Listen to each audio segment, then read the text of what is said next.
Muy buenas tardes. Desde la Escuela de Posgrados en Educación Integral vamos a compartir el tema 4 del curso de Género y Derecho para el doctorado en estudios de género. En esta ocasión, bueno, el propósito es que se puedan describir aportaciones importantes sobre la evolución jurídica a través de los avances sociales de la teoría de género para reflexionar un poco y valorar qué es lo que aún falta por hacer.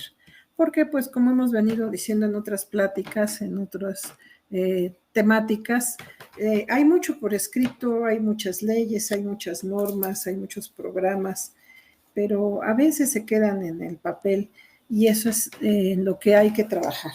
Hay que estudiar un poco, hay que leer un poco sobre todas las aportaciones que se han logrado a nivel histórico-social en función del género, en función de la inclusión, de la equidad, del respeto a los derechos humanos y trabajar en ello, pero de forma más activa.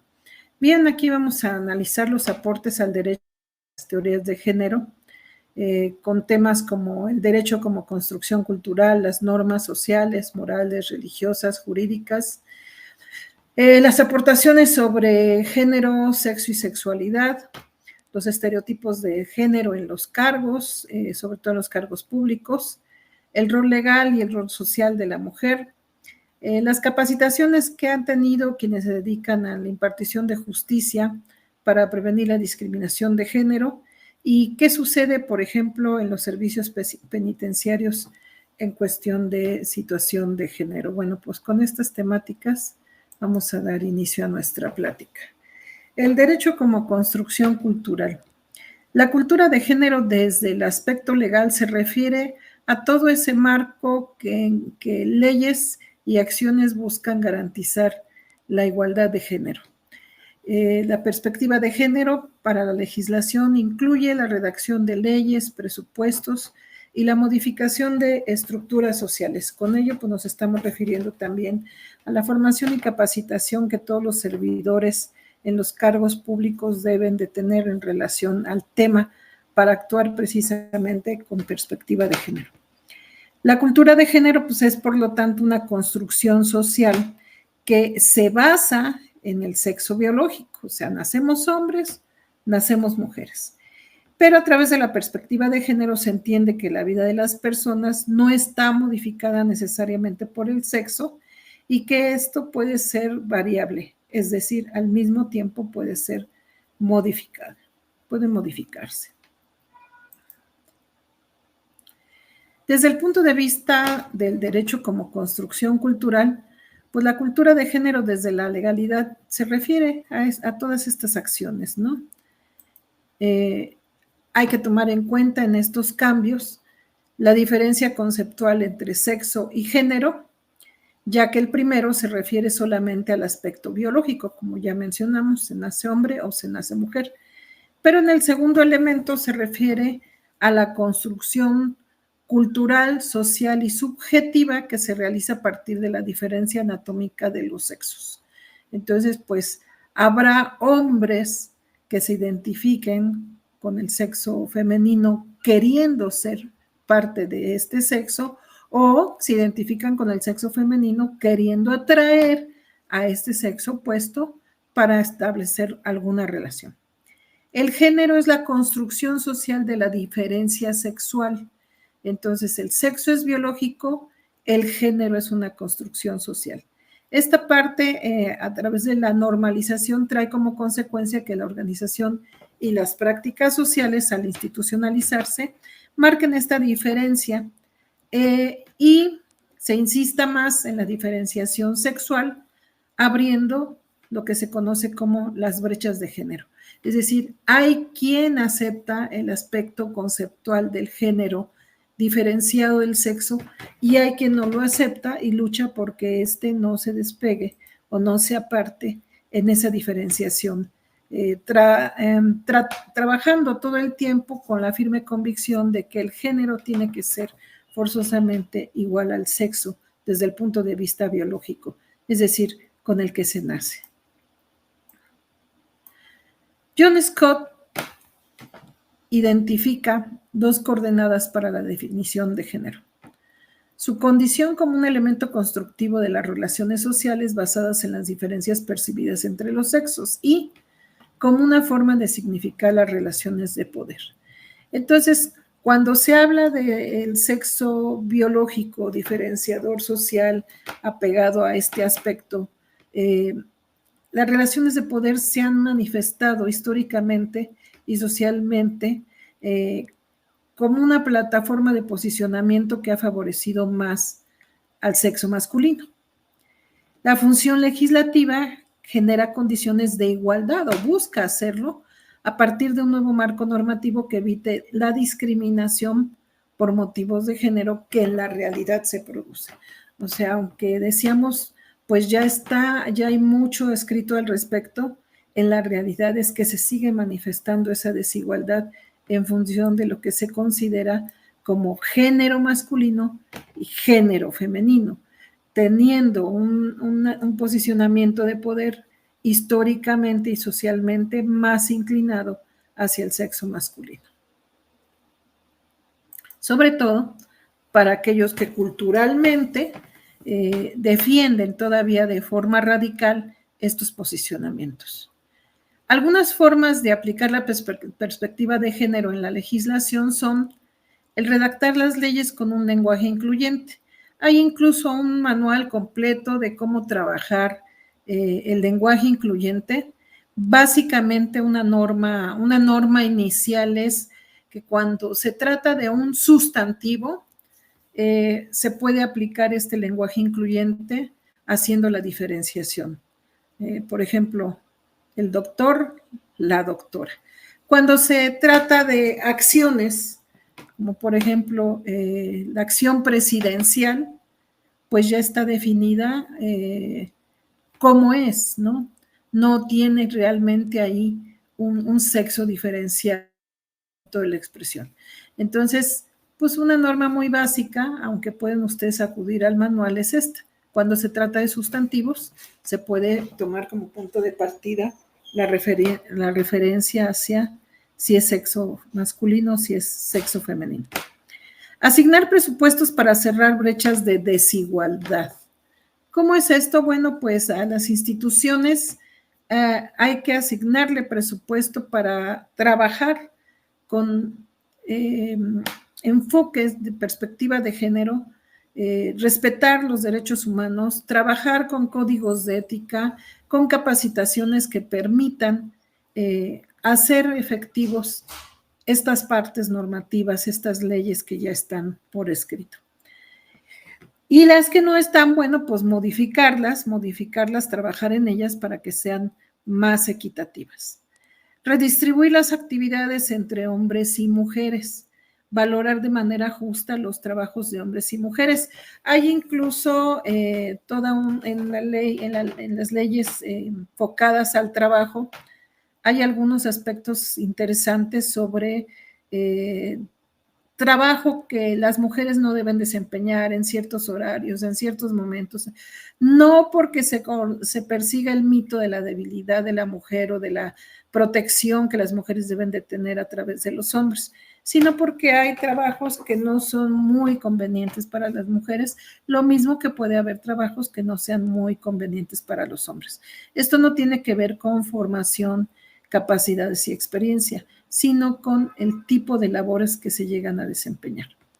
Fortalecer el poder de decisión de las mujeres, es decir, seguir abriendo plataformas para escuchar el sentir, el actuar, el pensar, que ayude a las estructuras sociales y gubernamentales a generar estos cambios, ya que la igualdad de género pues, es un derecho humano fundamental que ayuda a construir sociedades pacíficas y tomando en cuenta el potencial humano de ambos sexos y de todos los géneros y de todas las identidades habidas y por haber al día de hoy. Desde el punto de vista de las normas sociales, se toma en cuenta como un conjunto de reglas que definen las acciones y que se llegan a considerar adecuadas para hombres o para mujeres en contextos sociales específicos. Sabemos por tradición que las labores del hogar se han definido de generación en generación y no ha desaparecido como una obligación hacia las mujeres. Y retomando las cuestiones laborales, hoy se contempla que las labores del hogar deben ser consideradas como un espacio de trabajo, incluso tendrían que ser en un momento remuneradas. Entonces cambia la perspectiva de si por cuestión social, por norma social, algo que estaba definido en un contexto como obligatorio para las mujeres pudiera tener ahora una variante para que sea más bien como una libertad de decisión, un poder de elección. Estas normas sociales pues se arraigan mucho a la sociedad a nivel cultural, se llegan a reflejar en las instituciones sociales, en los sistemas legales y los mercados laborales. ¿Por qué? Porque si tenemos personas con pensamiento muy radical y que no están convencidas de estos cambios y de estas modificaciones y de estas adecuaciones, pues son quienes se van a encargar de defender esa postura que es considerada como una tradición, como una creencia, como una costumbre, en fin. Las normas sociales de género, pues son precisamente eso, un reflejo de cultura que incluye, ya lo mencionamos, creencias, valores, sobre lo que se considera propio de cada género, ¿no?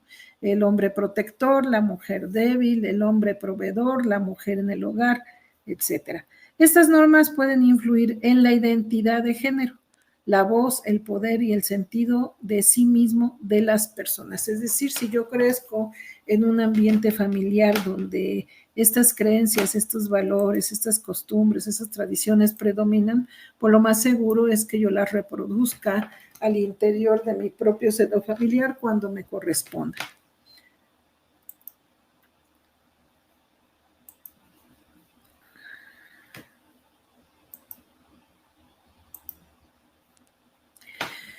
Bien, las normas sociales también se adosan a las normas jurídicas y muchas veces con esta repetición cultural, con esta reproducción de esquemas, pues se fortalece el sistema patriarcal y este sigue generando desigualdades y relaciones asimétricas entre mujeres y hombres.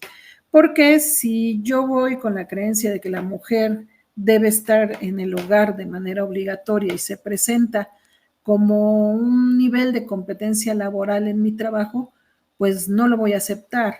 Y entonces se produce esa relación no conveniente, ¿no? Incluso se toma como una competencia no de igualdad de condiciones y derechos, sino como una competencia de poder.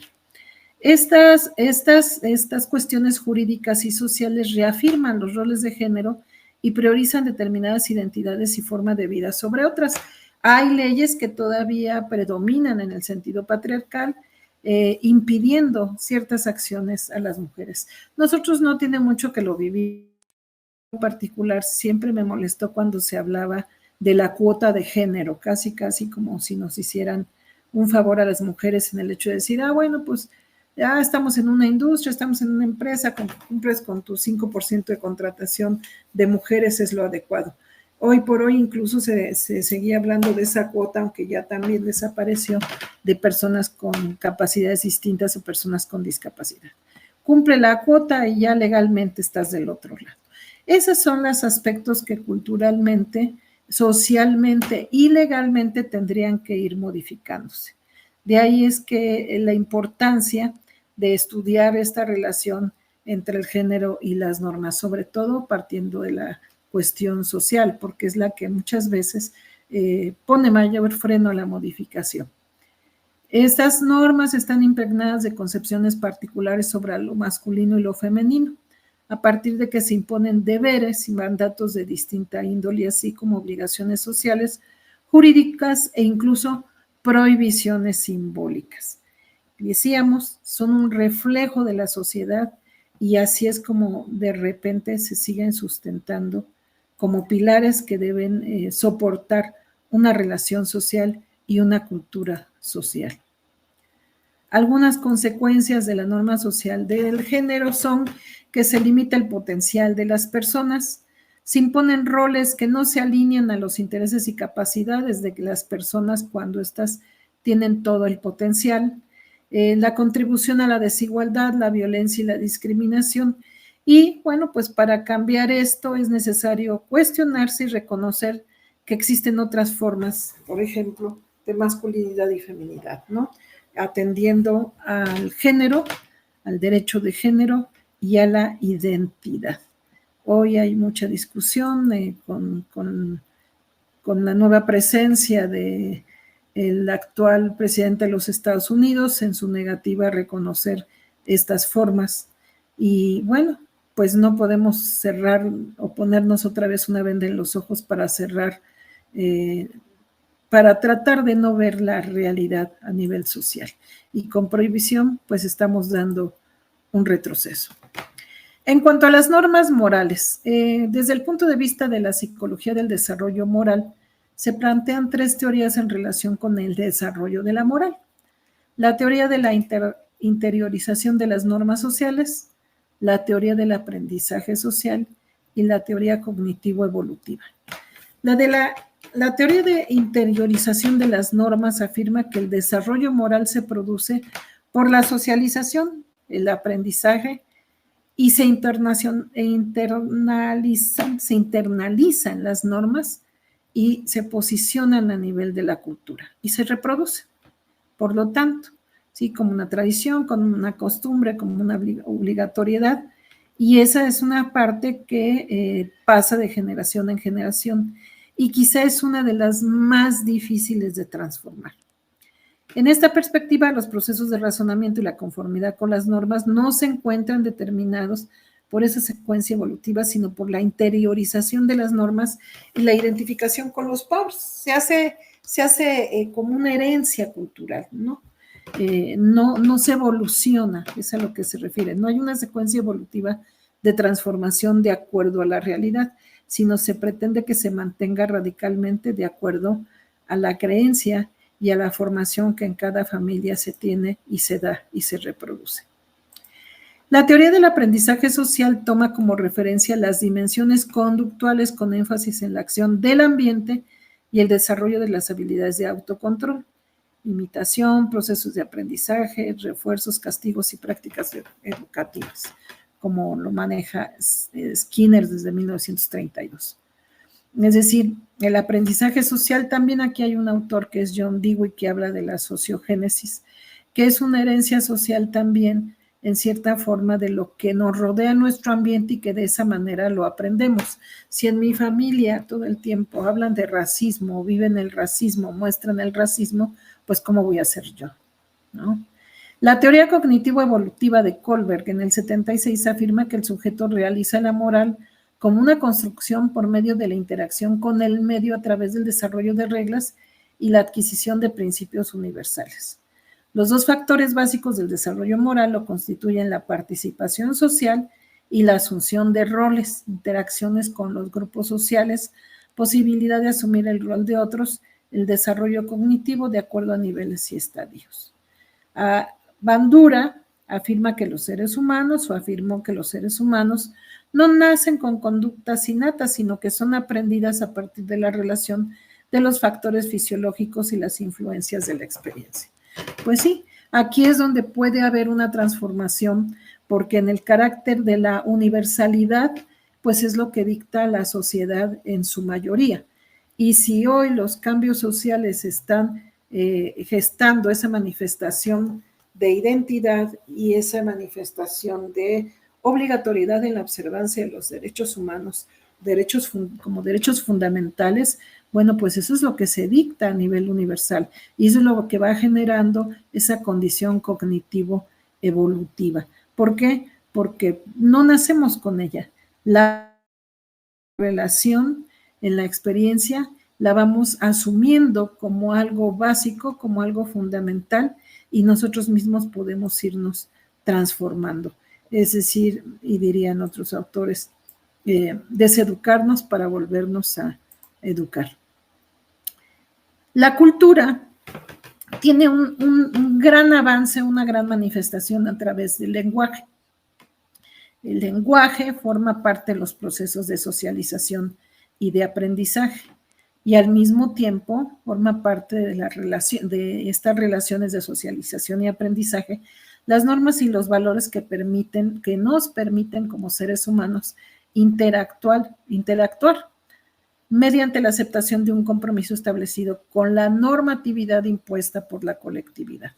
Aquí también puede ser como un arma de dos filos, ¿no? ¿Qué dicta la sociedad? ¿Qué permite? ¿Con qué es tolerante?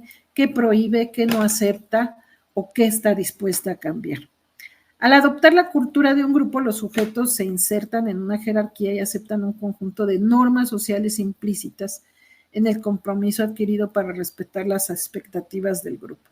Si las expectativas del grupo son radicales, son la permanencia, la creencia, los valores, etcétera, pues se seguirá manifestando de esa manera.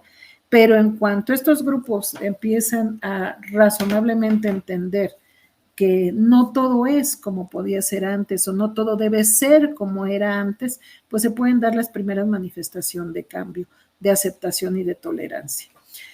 La enseñanza es crucial en el proceso, ya que las convenciones culturales son aprendidas y no inventadas. Se imitan, se transmiten y se acumulan a través del tiempo. Entonces, a nuestras generaciones les corresponde instaurar las bases y consolidarlas para una nueva cultura de inclusión, de aceptación, de diferenciación entre el sexo, el género y la identidad. Existe un compromiso por parte del individuo con la identidad social del grupo, la cual indica la forma correcta de hacer las cosas en el entorno. Entonces, la gente empieza a rodearse de otras personas que en su propio contexto de desarrollo comparten estas nuevas ideas, las aceptan, las toleran, las transfieren, las enseñan y al mismo tiempo las aprenden. Desde el punto de vista de lo social, pues también es importante tomar en cuenta dentro de la formación cultural y la libertad de creencias lo que las normas religiosas y el género abordan. La desigualdad de género en la religión se manifiesta de diversas formas, como la invisibilización de las mujeres, la subordinación a los hombres y la rigidez de los rituales. Por ejemplo, en materia civil ya tiene muchos años que se descartó el leer la cartilla, se me fue ahorita el nombre, una cartilla moral donde a la mujer se le veía de esa manera como débil, como que necesitaba la protección del hombre, como una parte de derecho del hombre de ser el sexo fuerte, ¿no? A nivel religioso, en muchos aspectos se sigue trabajando con ello todavía. Entonces, a veces la religión, sobre todo cuando es parte muy radical de una formación social, cultural y familiar, pues también nos pone un jaque a las personas entre qué creer y cómo actuar, ¿no?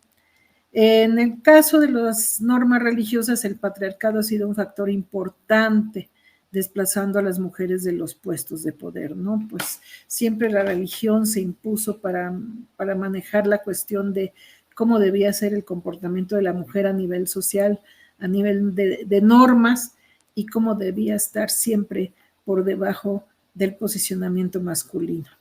Las religiones han estado marcadas por el pensamiento patriarcal. Las mujeres siempre se consideraban inferiores a los hombres. Los sistemas religiosos han contribuido a la instauración de la desigualdad de género, pues sí, y lo siguen haciendo de generación en generación todavía.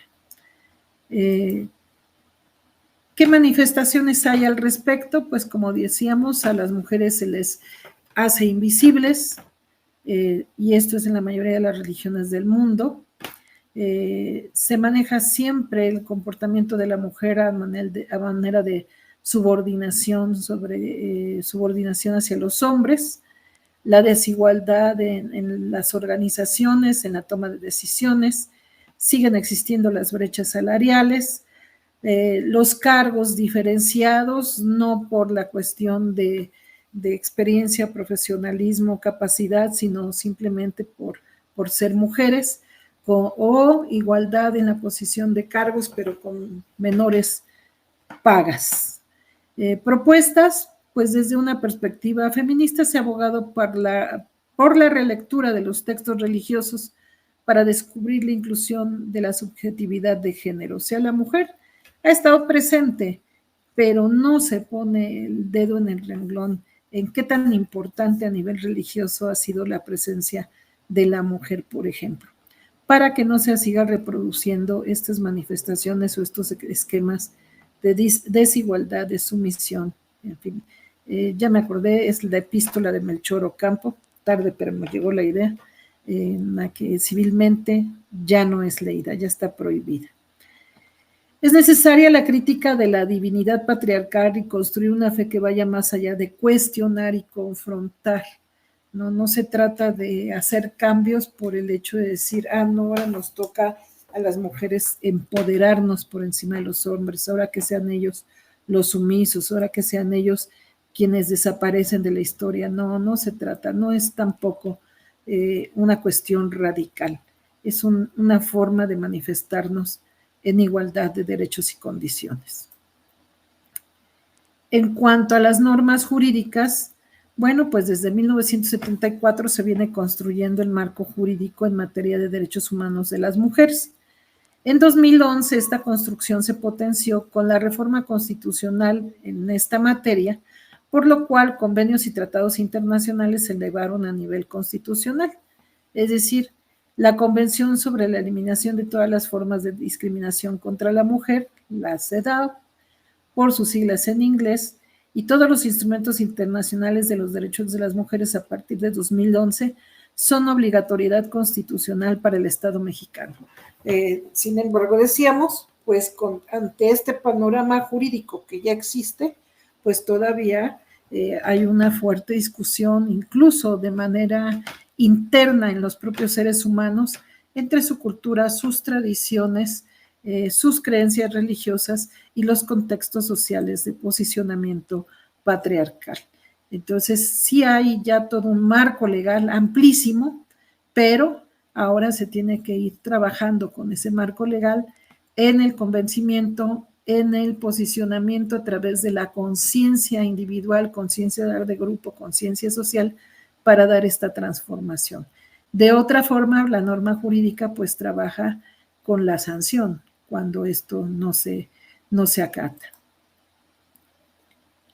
La CEDAW es considerada la Carta Magna de los Derechos de las Mujeres y provee un marco obligatorio de cumplimiento para los estados que han ratificado sus compromisos a nivel nacional, a nivel internacional, para lograr la igualdad y el empoderamiento de mujeres y niñas en el sentido de igualdad, en el sentido de perspectiva de género, en el sentido de equidad, en el sentido de inclusión, en el sentido de no discriminación, como pilares fundamentales. Esta convención fue adoptada por la Asamblea General de las Naciones Unidas el 18 de diciembre de 1979 y ha sido ratificada por 188 países. En cumplimiento con la CEDAW y otros compromisos internacionales asumidos por el Estado mexicano, en particular con la plataforma de acción de la Cuarta Conferencia Mundial de la Mujer en Beijing en 1995, México no solo avanzó en la consolidación del marco jurídico para la protección de los derechos humanos de las mujeres, sino que también armonizó la normativa programática con dicho marco jurídico. Es decir, pues se tuvieron que alinear todos los demás aspectos legales, todos los programas, toda la formación, toda la capacitación, aunque no en todos lados se da lugar a este cumplimiento.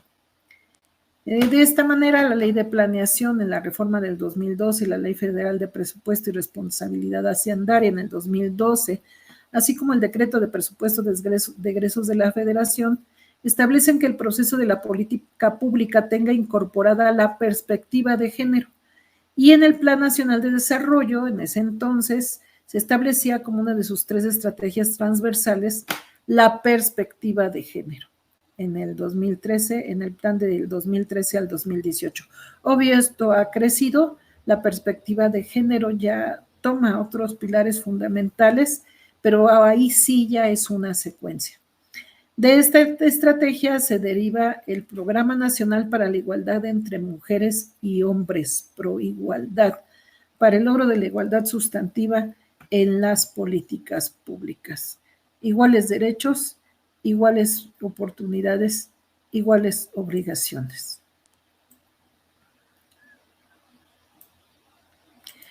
En este Plan Nacional de Desarrollos, a partir de entonces se instruye la incorporación de la perspectiva de género en toda la política pública, es decir, dentro de toda su normativa, dentro de todos sus códigos de ética, dentro de toda su formación, capacitación y acciones, se debe de trabajar con esta perspectiva de género, a través siempre de acciones afirmativas, sobre todo y partiendo de la administración pública general, para asegurar el pleno ejercicio de los derechos de las mujeres con igualdad de oportunidades.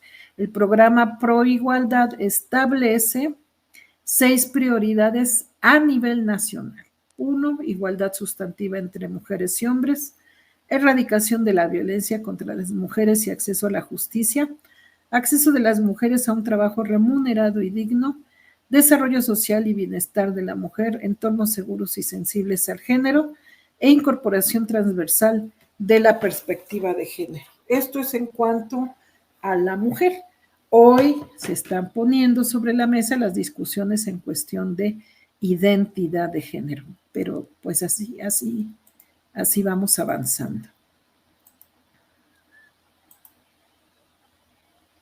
Bien, ¿por qué es importante retomar este tema? Porque a la par de lo que es el sexo y el género aparece lo que es la identidad, y entonces el derecho debe de tomar en cuenta el género y la sexualidad. La orientación sexual y la identidad de género son parte fundamental de la vida de las personas. Son características que todo ser humano tenemos. Han sido motivo de discriminación y violación a derechos humanos.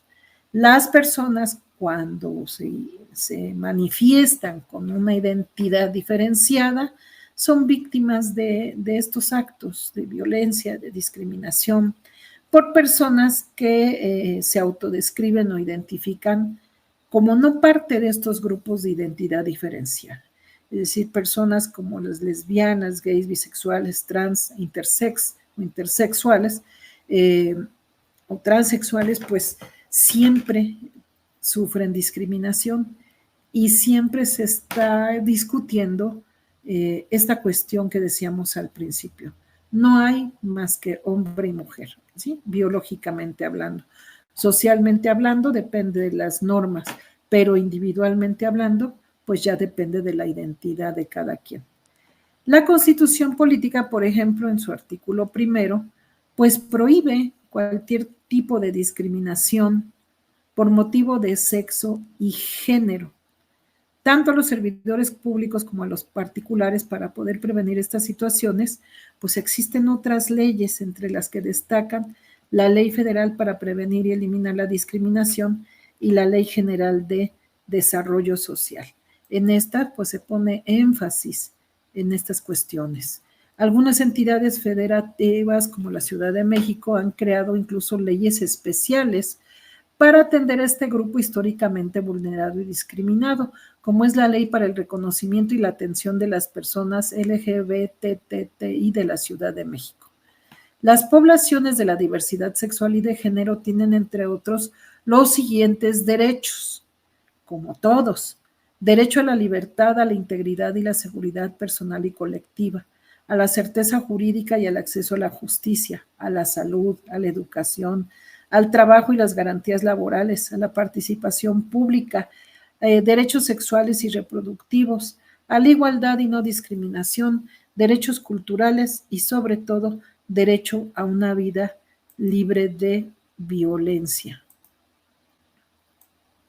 En el marco jurídico internacional, los actos de violencia y las violaciones a derechos humanos perpetrados contra personas por causa o motivo de su orientación orientación sexual e identidad de género, pues han escalado alrededor del mundo. Ante ello podemos encontrar ordenamientos internacionales que protegen y reconocen los derechos de la población de diversidad sexual y de género. A partir del 2011, todos los tratados internacionales de los que México es parte son obligatorios y conforman la ley suprema del país. Es así que se pueden encontrar leyes que reconocen y protegen los derechos de estos grupos como parte de una población mexicana en general.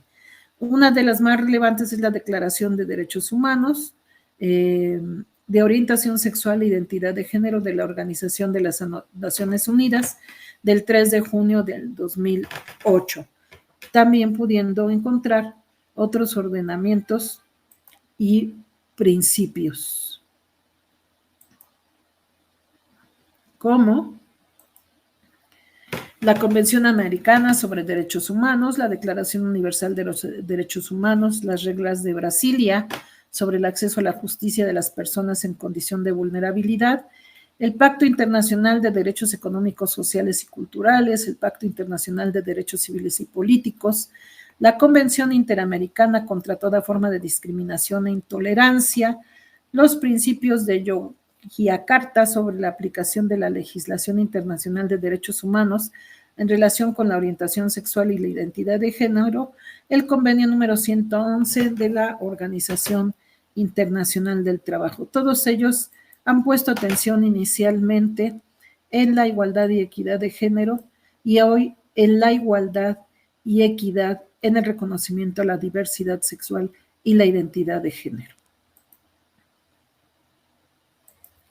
En el marco jurídico nacional, la Constitución obliga a todas las autoridades y a los particulares a combatir la discriminación por motivo de orientación sexual e identidad de género.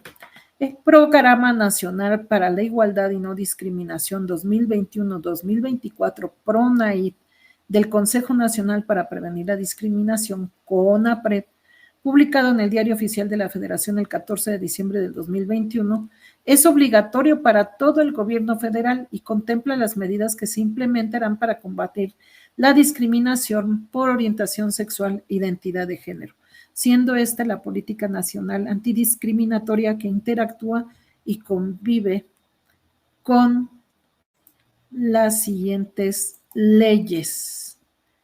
Ley Federal para Prevenir y Eliminar la Discriminación, Ley General de Desarrollo Social, Ley Federal del Trabajo, Ley General de Salud, Norma Oficial Mexicana 039-2014 para la prevención y control de infecciones de transmisión sexual, Programa Nacional para la Igualdad y No Discriminación 2021-2024 y el Reglamento en materia de prestación y servicios de atención médica.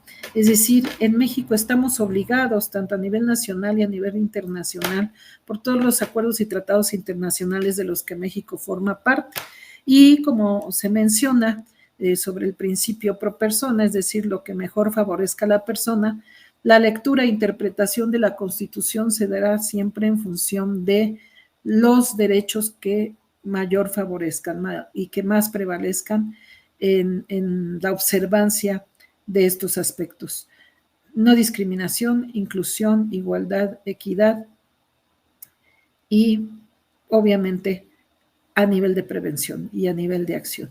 Entonces, ¿qué pasa en otros países? Bueno, pues no todos los países se comprometen en estos acuerdos y tratados internacionales y por eso a nivel de su legislación interna pueden hacer las modificaciones que quieran o que les convengan de acuerdo a quien en el momento del mandato pues esté al frente, como lo estamos viviendo hoy en Estados Unidos con el actual presidente. Bien, ¿qué hay en relación a los cambios, los cargos públicos, y los estereotipos de género? La posibilidad de vivir una sexualidad más libre, la elección de la maternidad, de la soltería, compartir tareas domésticas, manifestarse en contra del maltrato, son algunas de las demandas que las mujeres han exigido a lo largo de las últimas décadas, así como hacer oír su voz para decir los temas trascendentes para su familia y la sociedad en general. Estas han derivado en importantes cambios sociales que hoy se reflejan en todos los ámbitos de desarrollo político, económico, cultural en el país, alrededor de la República Mexicana. Cada vez es más común que las mujeres ejerzan cargos de elección popular de alta responsabilidad en el ámbito político y privado. Hoy estamos viviendo un sexenio histórico, sin duda alguna, con la primera presidenta de México. Sin embargo, la brecha de género respecto al empoderamiento continúa siendo muy amplia. Es más, hubo quienes criticaron el posicionamiento de la actual presidenta de México, no por su capacidad, sino simple y sencillamente por su condición de ser mujer. Se sabe que cuando se ejercen cargos públicos se atraen asuntos nuevos a la agenda, como temas de igualdad, políticas públicas para combinar la vida laboral y familiar. ¿Cuáles son los principales obstáculos a los que se encuentran estos cargos de elección popular? Pues el escaso número de candidatas y el acceso desigual al financiamiento. La historicidad ha marcado algo importante en el hecho de que antes se les negaba el derecho a participar, se ponía en duda su capacidad, y les digo, a veces se sigue haciendo, la dificultad de combinar su vida laboral con la familiar, sobre todo cuando a nivel de costumbre, tradición y cultura se sigue cargando la obligatoriedad de llevar el hogar hacia las mujeres, ¿no? Es decir, ¿cómo le vas a hacer? Sales de trabajar y tienes que llegar a tu hogar otra vez a ver a los niños, a lavar, a cocinar, etcétera. Dinámicas partidarias internas y estereotipos de género, discriminación, críticas injustificadas y poco reconocimiento siguen siendo la mayor parte de los obstáculos que aún llegan a impedir estas labores de igualdad y equidad de la presencia de la mujer en el posicionamiento de cargos públicos. Además de lo expuesto, las mujeres siguen siendo parte de la violencia política definida como las acciones agresivas cometidas por una o varias personas que causan daño físico, psicológico o sexual a una o varias mujeres en ejercicio de la representación política. O sea, la violencia política de género es una realidad. Este tipo de violencia es cada vez más reconocido alrededor del mundo, pero especialmente en América Latina, al convertirse en una estrategia que impide o dificulta la participación política de las mujeres. Lo anterior, a pesar de que la participación de las mujeres en cargos públicos ha evidenciado resultados positivos a nivel democrático y en beneficio de la población, además de que se ha trabajado para los intereses de los ciudadanos, reflejándolo en políticas públicas de transformación. Si vemos la última aparición de leyes como la ley sobre la violencia vicaria, por ejemplo, aunque se presenta tanto con hombres como con mujeres, pues fue propuesta por una mujer, ¿no? En fin, hay participación importante. Y eso pues genera mayor participación ciudadana y mayor confianza en las instituciones. Y eso pues se ve reflejado en las famosas encuestas que las mismas estructuras políticas se encargan de lanzar a nivel social. El rol legal y el rol social de la mujer. Los derechos de las mujeres y las niñas son derechos humanos. En todos los aspectos de la vida, la educación, la participación política, la vida, el bienestar económico, muchos otros, pero principalmente el no seguir siendo objeto de violencia. Niñas y mujeres tenemos derecho a un disfrute pleno en condiciones de igualdad en todo el marco de los derechos humanos y a vivir libre de todas las formas de discriminación. Esto es fundamental para el logro de estos derechos humanos. Acuérdense que la dignidad es el pilar fundamental de los derechos humanos y es en lo que hay que trabajar. La paz, la seguridad y el desarrollo sostenible.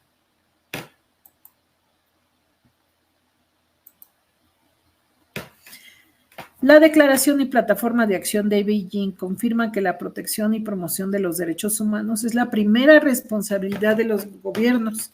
A Plataforma de Acción apoya la consecución de la igualdad de género en el marco de derechos humanos y formula una declaración explícita sobre la responsabilidad de los estados de cumplir los compromisos asumidos. Estamos hablando de los tratados y los acuerdos internacionales. Sin embargo, millones de mujeres del mundo entero siguen siendo víctimas de discriminación.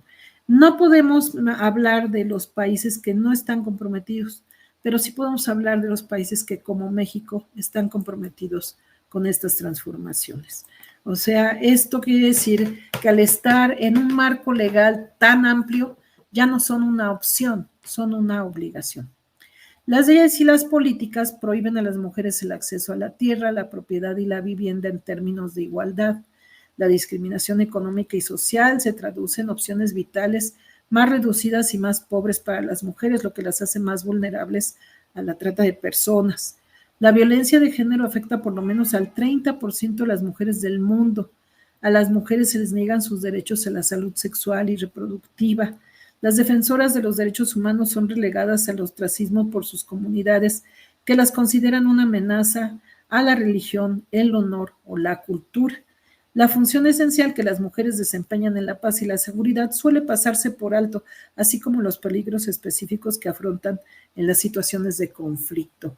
Es decir, tras la lucha por el empoderamiento de niñas y mujeres, en la búsqueda de la igualdad y la equidad, la no discriminación y la inclusión, al mismo tiempo se encuentran los grupos radicales que se oponen.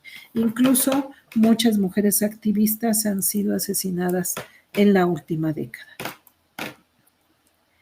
Para garantizar de manera eficaz los derechos de las mujeres es comprender exhaustivamente, en primer lugar, que estas estructuras sociales y las relaciones de poder que condicionan no solo las leyes y las políticas, sino que también se tomen en consideración la parte económica, la dinámica social y la vida familiar y comunitaria. Es decir, ahí es donde debe empezar a haber una amplia transformación. Si mi primer grupo social es la familia, pues es el que con mayor énfasis tendrá que dar lugar a esta transformación. Sin embargo, se considera como el primer punto de reproducción de estructuras sociales, religiosas, valorativas y culturales, y donde se empiezan a reproducir o a retroceder socialmente hablando sobre estos puntos y estos aspectos. Es preciso desactivar los nocivos estereotipos de género, de modo que a las mujeres no se les perciba, según las pautas de lo que deberían hacer, sino que se les considere por lo que son. Personas singulares con sus propios deseos y necesidades, con su propio derecho a la libertad de acción, de opinión, de hacer, de actuar y sobre todo de decidir sobre su vida. Eso es lo más importante. La capacitación de los juristas. ¿Por qué son relevantes las decisiones de la Corte Interamericana de Derechos Humanos en México? Por ejemplo, en la Corte, en el caso 293-2011, el Pleno de la Suprema Corte de Justicia de la Nación determinó que la jurisprudencia de ese tribunal será vinculante para todas las juezas y jueces de nuestro país, siempre que ello beneficie más a la persona, independientemente de si México es o no parte en el litigio internacional.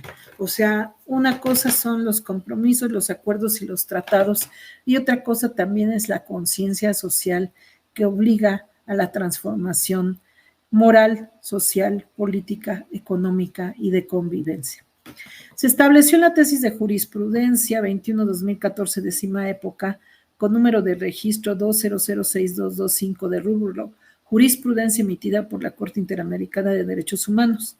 Es vinculante para los jueces mexicanos que siempre sea más favorable a la persona. Es lo que yo les decía hace un momento, que incluso está enmarcado en nuestro artículo primero de la Constitución, que lo que más favorezca a la persona es lo que debe de prevalecer en el ejercicio de las leyes y en la aplicación de las mismas.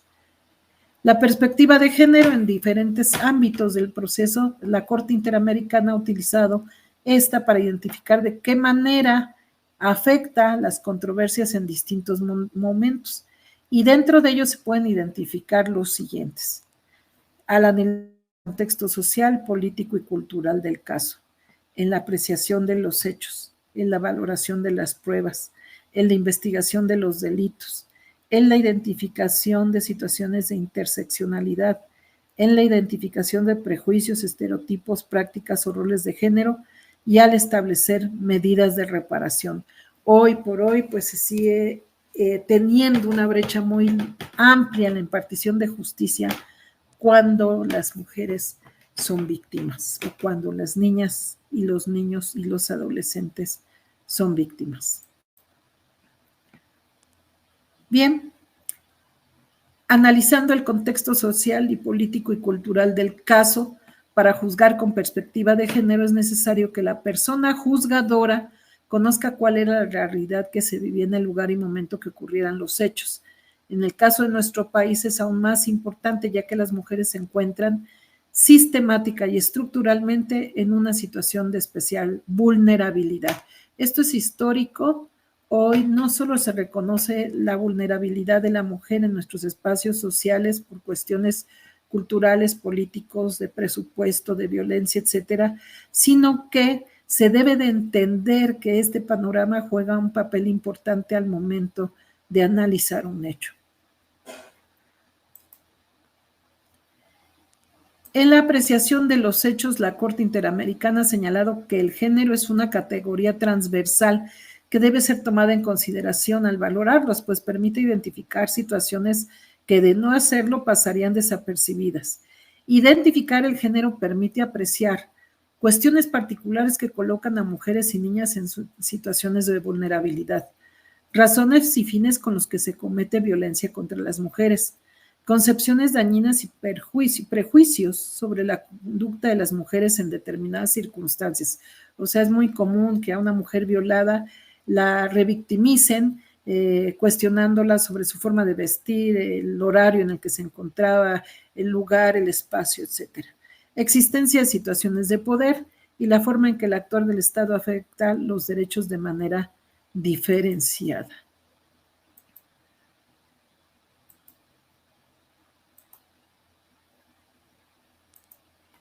En la valoración de las pruebas sobre este apartado, la Corte Interamericana de Derechos Humanos ha destacado a través de sus sentencias 2 puntos. Las juezas y los jueces están obligados a evitar cualquier visión estereotipada o prejuiciosa al momento de valorar las pruebas, pues pueden redundar en la vulneración de algún derecho aunado que permite la perpetuación de las desigualdades entre los géneros. Es lo que les comentaba, ¿no? Identificar la forma en que incide el género al momento de otorgar valor a las pruebas. En la investigación de delitos, la investigación de hechos relacionados a discriminación o violencia sexual debe realizarse con perspectiva de género y por agentes estatales capacitadas y capacitados en materia. Aún así, aquí en México se tomó la decisión de que quien debía atender los delitos de índole sexual, por ejemplo, fueran mujeres capacitadas, pero aún así seguía prevaleciendo su propio sentir, ¿sí? Como seres humanos a veces somos débiles ante la transformación, ante el cambio, ofrecemos resistencia.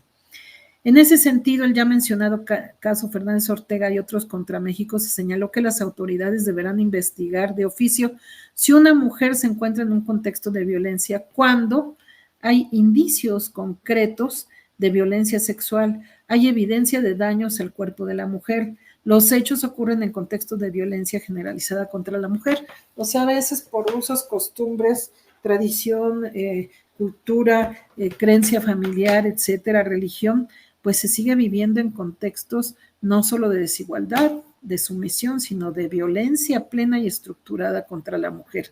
Y si estos contextos no son tomados en cuenta, pues los hechos son y suelen ser siempre repetitivos.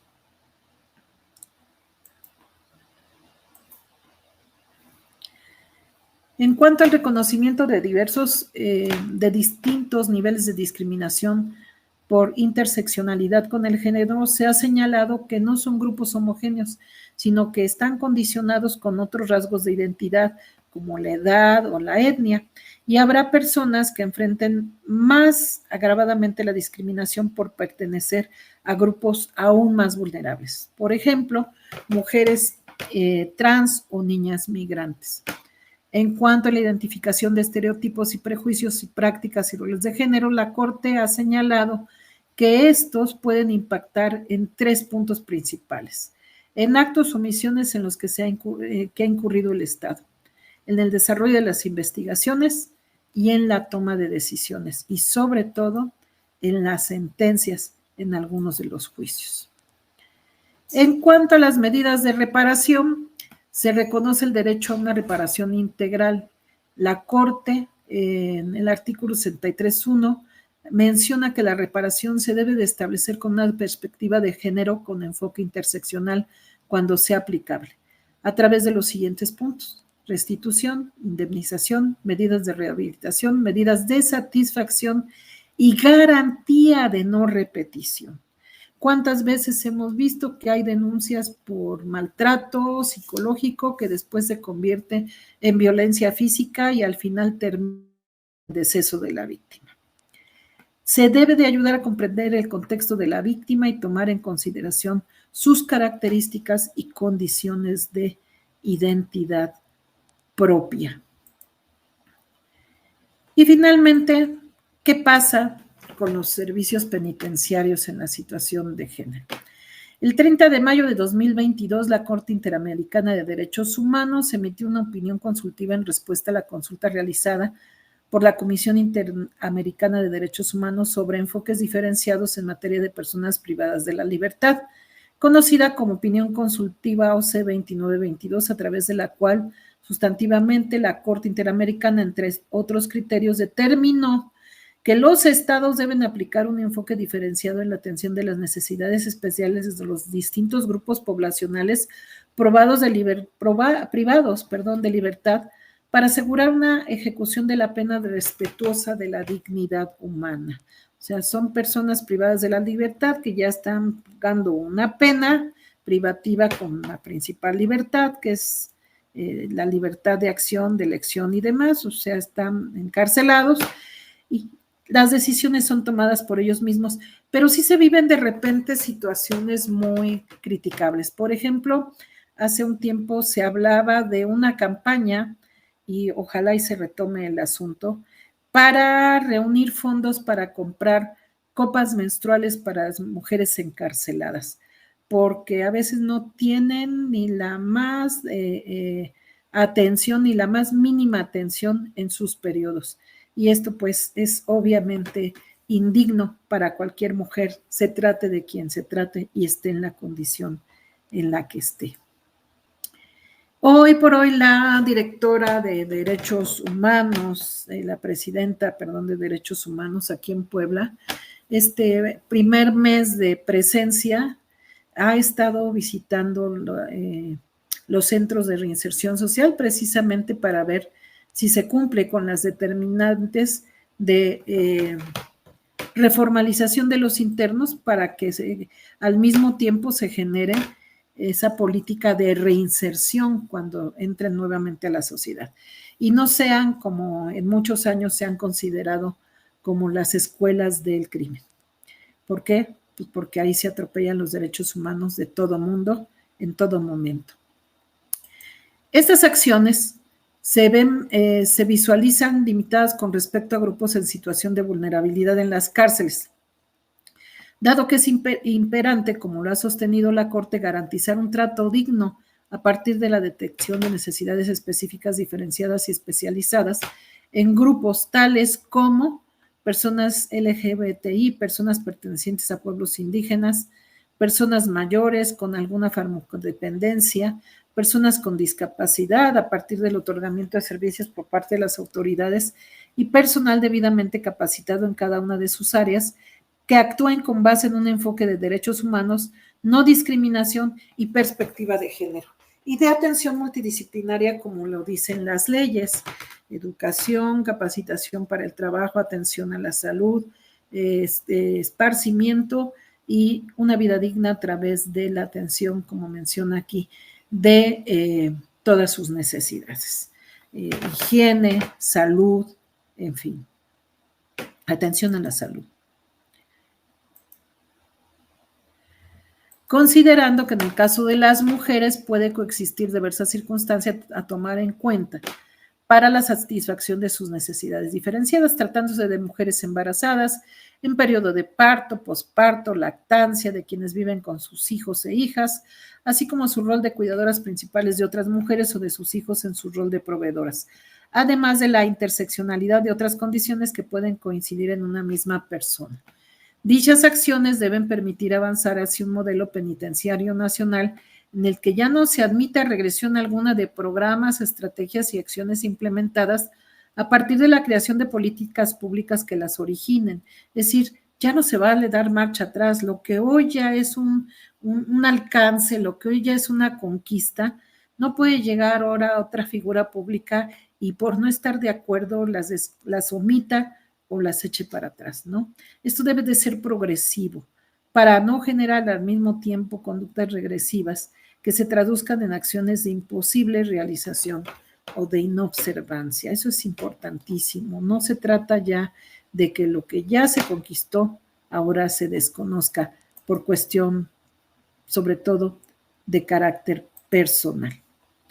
Y bueno, pues hasta aquí llegamos con la plática de hoy. Espero que haya sido de su interés.